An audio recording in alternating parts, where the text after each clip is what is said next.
Olá, eu sou a Filipa, tenho 25 anos e venho de Portugal.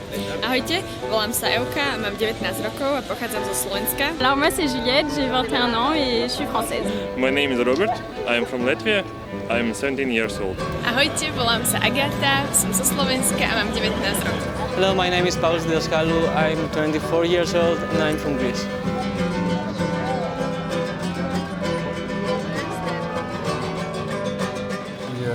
Mon nom est Pedro Aledo. Nous sommes dans l'Agora du Parlement européen, aujourd'hui dimanche 10 juin 2018, pour faire entendre ce qui pourrait être, je l'espère, l'hymne européen officialisé, chanté. Il y a quelques années déjà, j'ai trouvé, en faisant un travail assez approfondi sur les droits de l'homme, j'ai trouvé une rencontre, une fusion étonnante entre la musique de Beethoven, bien sûr, et l'article 1er des droits de l'homme. Cette année, après une semaine avec des jeunes Erasmus, 45 jeunes de 7 pays européens, on a mené un travail d'humanhymne en faisant des ateliers et en chantant l'hymne européen, humanhymne, en plusieurs langues.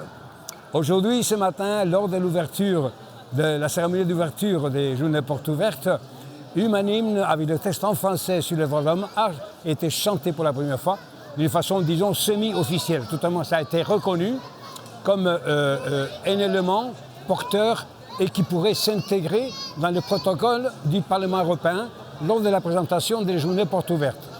C'est un travail de longue haleine, c'est un travail qui exige une conscientisation autour de ce que peut être un hymne chanté.